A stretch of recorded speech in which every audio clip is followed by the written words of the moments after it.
Hello, everyone, and welcome to another incredible episode of She Rises Studios podcast. And today I am joined by the amazing Deborah Hillard. She is a powerful author, speaker, and more importantly, she's a genuine, beautiful human being. She's also an artist. She is what I call creativity at its finest. And we're going to talk about her newly released book, Pray Don't Panic. So welcome, Deborah. Thank you for joining me today. I really appreciate that beautiful introduction because I know it comes from the heart. So thank you, Hannah.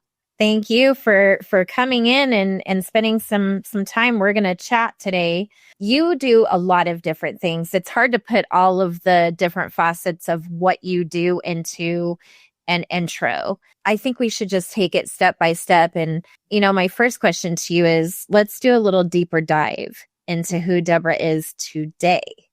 Well, the who of who I am is a little different from the what that I do. When someone asks me who I am, at my heart and soul, at my core, I have always been what I call a creative visionary. And that encompasses, I think, a lot of what I actually do and what I offer people. I am priestess, I am shaman, and I use my art and whatever spirit hands me as tools to guide people. So I would also call myself somewhat of a guide.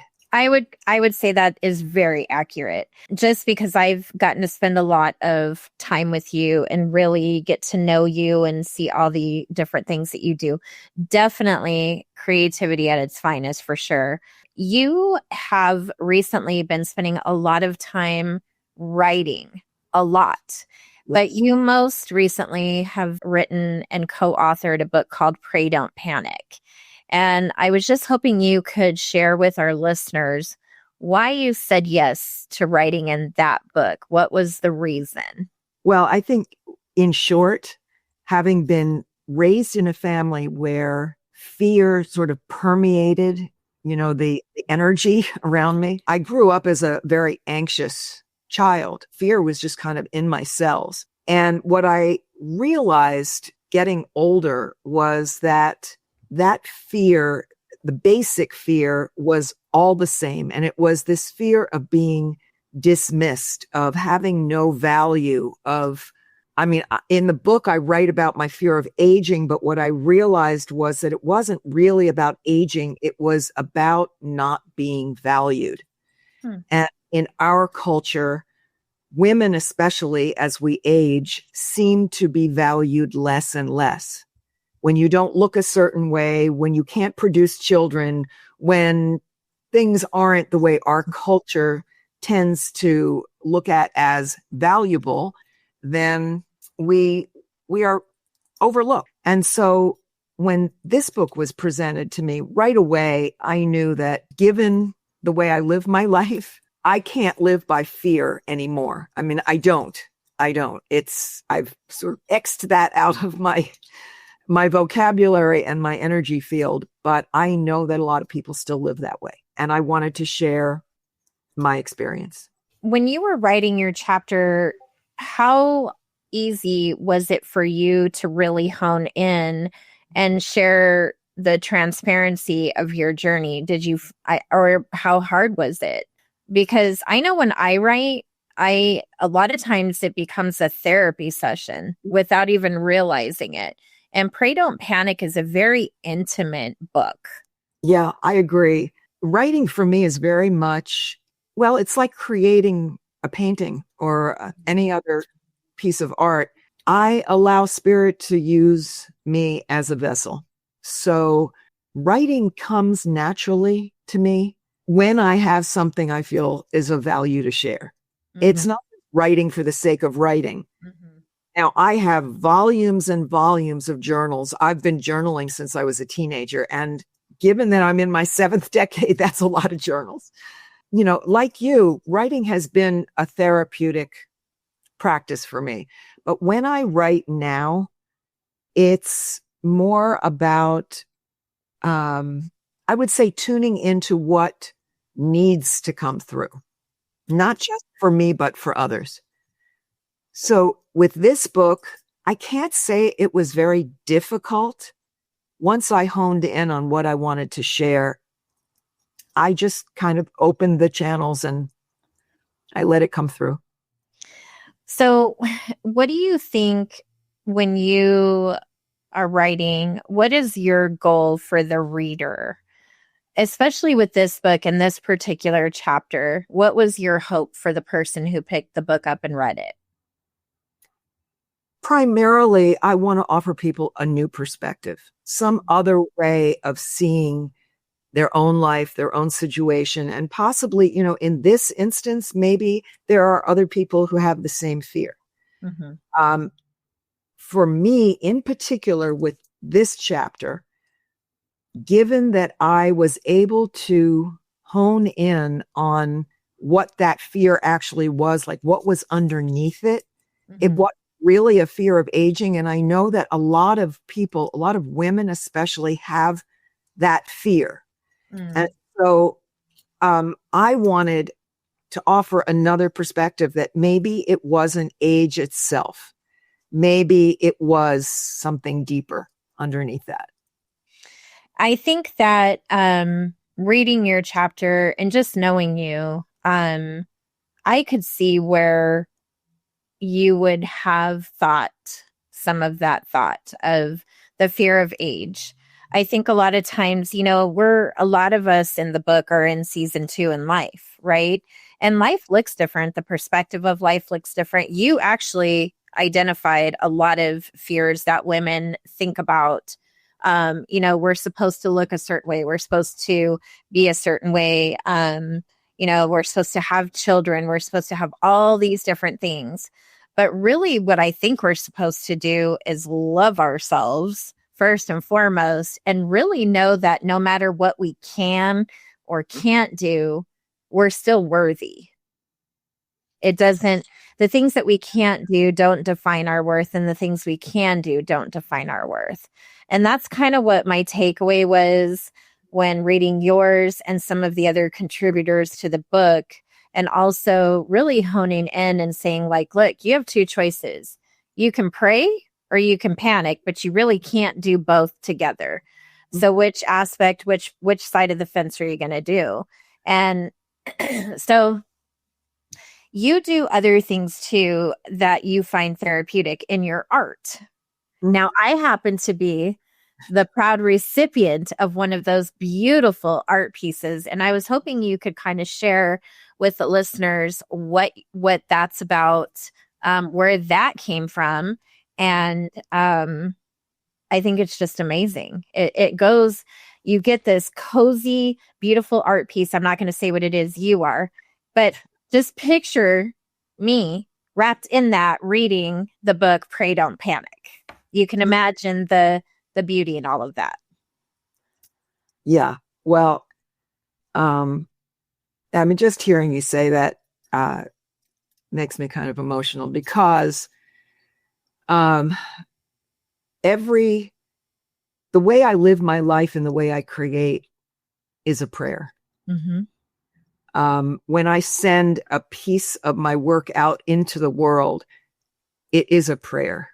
It's a prayer for that person, and not just that person, but everyone that person then touches.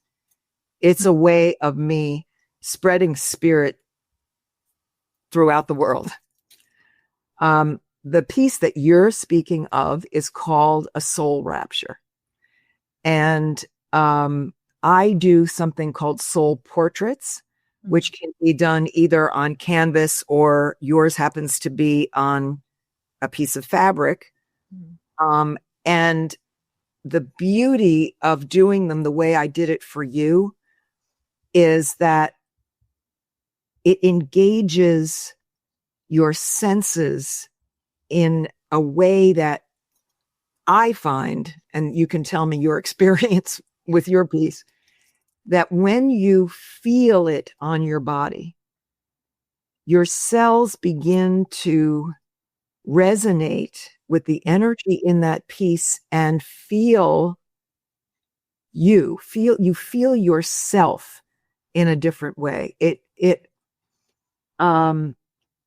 It's like your body's waking up to memories of who you are so far beyond what your mind can conceive. Mm-hmm.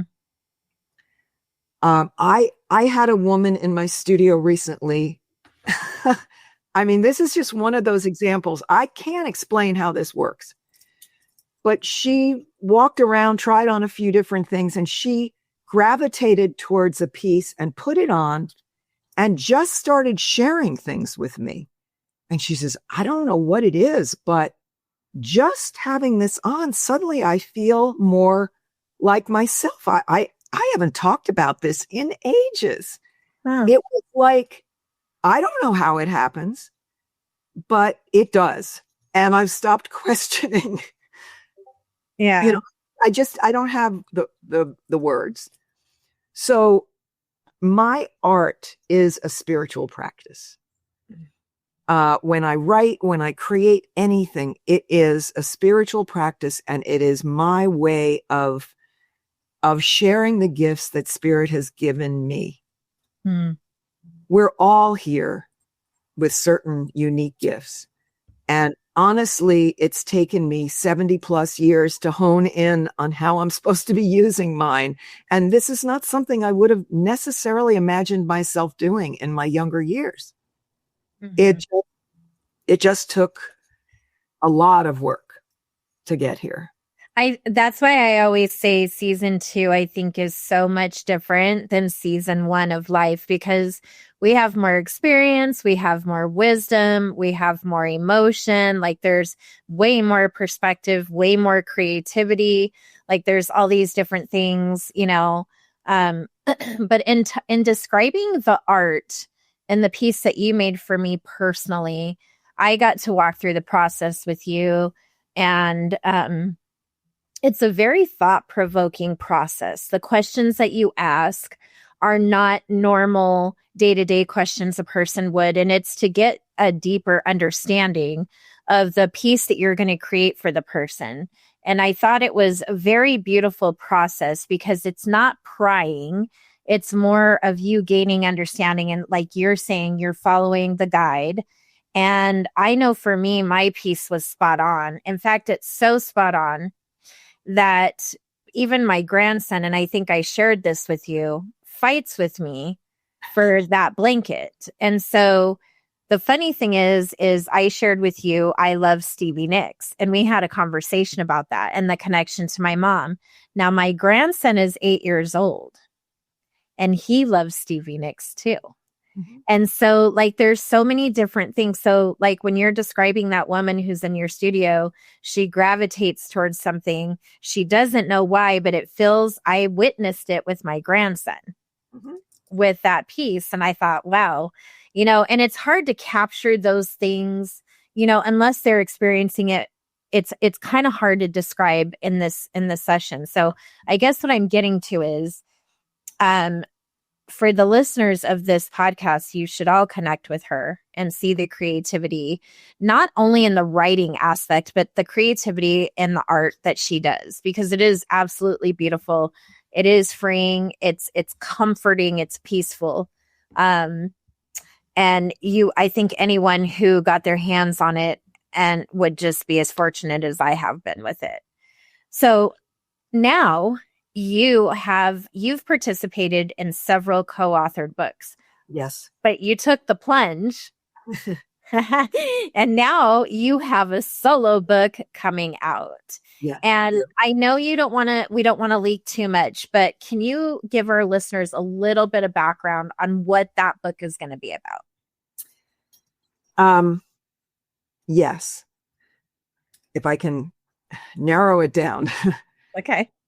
As I shared, it took many, many decades for me to get to where I am right now.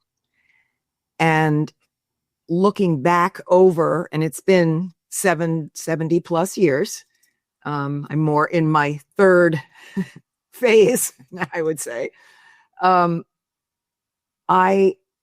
What I've realized is that the person that I was for the first 70 years of my life I now call my mother.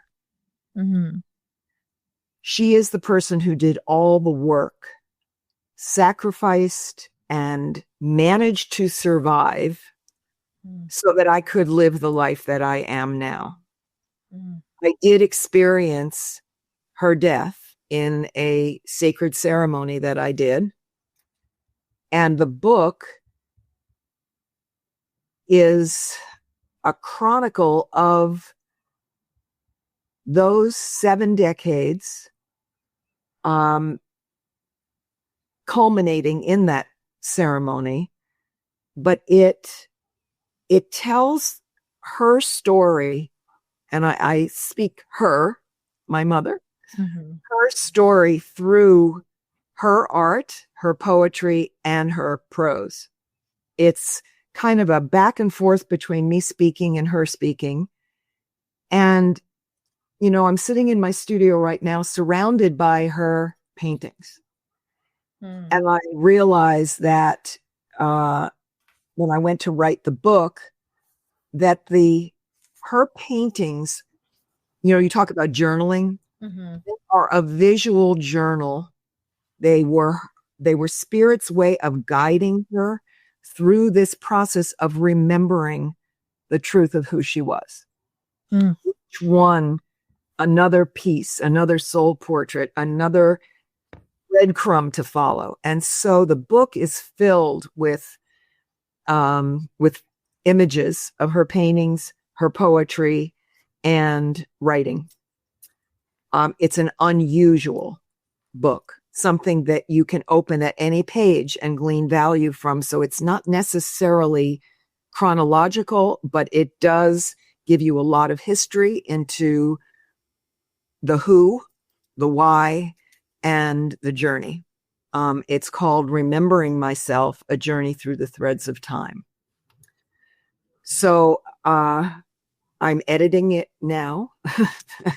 It's 700 plus pages. So there's a lot of, I'm literally spreading it out and looking at where things need to, threading the tapestry, because this is a really, really important personal book for me. Well, this is your legacy. Yes, it really is. It really is. And I'm already working on book 2. I mean, I'm living it, and I know another one will follow this, but I need to sort of settle her estate first and really honor 70 years. It's been an amazing journey. So, for listeners, I know they can't see you, but you do not look anywhere near the age that you are. And I'm sure you hear this a lot. And it's fascinating to me that with all that you have gone through, all the things that you've described, currently, past, you have managed to really just shine no matter what is happening. You look very young. I'm sure you hear this quite a bit. Your thinking is younger, your movement, your energy. And so when I was hearing you say, the fear that you thought it was the age, but it's not the age, it's the other. Now that you've written that chapter in Pray Don't Panic, how do you feel about that fear now? That fear has not been with me for a while now. I would say that especially in the last couple of years, after my 70th birthday, there was something about turning 70 that really, really was not like any other decade. I am more myself, fuller and richer in who I am than I've ever been. There is no one now that could convince me of that I am not valuable But I had to reach that point myself. Mm-hmm. The inner work. Mm-hmm. It's the who that I keep going back to. The who I am is so much larger and I mean, I'm just beginning. I'm 72 and I'm just beginning my life is what I feel like. But I'm, if you knew the physical challenges that I have right now, juxtaposed to the breadth and depth of who I am, they don't seem to jive. Mm-hmm. When you speak about, I feel younger, I look younger, what you're experiencing is the who. Mm-hmm. That's bigger and has more energy and more life than ever. The physical aspects of, and it's not just age, it's that I have dealt with and continue to deal with a lot. That's another story, and that's something I'm working on, and it doesn't define me. It's just stuff that I have to work through, but the who is so much bigger that it can override, a lot of the external challenges. Agreed.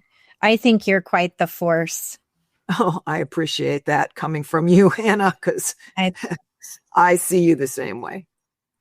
I think that anyone who has the honor and privilege to read in any of the books that you have written is in for a significant eye-opening experience. And how can people connect with you and become a part of your journey or see your art? What is the best way for them to find you? There are a couple of ways. The simplest and easiest way is send me an email and let me know that you want to connect. I am working on the next evolution of my Wrapture website, and there will be, as soon as my book comes out, there will be another website, Threads of Time, that will hold all of my writing. That is coming soon, plus a short documentary on me and my work and my life. But in the meantime, you can sign up on my mailing list. You can email me. You can connect with me on either Facebook or Instagram or LinkedIn. I'm available on a lot of different channels. Pick up the phone and call me. I'm happy to have a conversation. And come visit my studio. If you're going to be in the Phoenix area or anywhere around here, I would just love, and I would love for you to come, Hannah, to just come see everything in person, because there is nothing like experiencing the work that you do in person. I agree. And it is on my live it list. Oh, hurry up. I want to see you soon. Well, I want to thank you for spending time with me today, discussing your book, Pray Don't Panic, and just the upcoming things you're doing, your art, creativity, and just the nuggets that you have dropped today. Thank you for that, and just always being so genuine and authentic. And for anyone listening, you can grab her book. It's all across Amazon, major retailers. It's called Pray Don't Panic. You can also take this podcast and share it to others. We will provide the ways to connect with Deborah in the show notes. And thank you, Deborah, for being with me today. It's always an honor to talk to you. Thank you. Thank you, Hannah, so much. I really appreciate it. I love you, and I love spending time with you.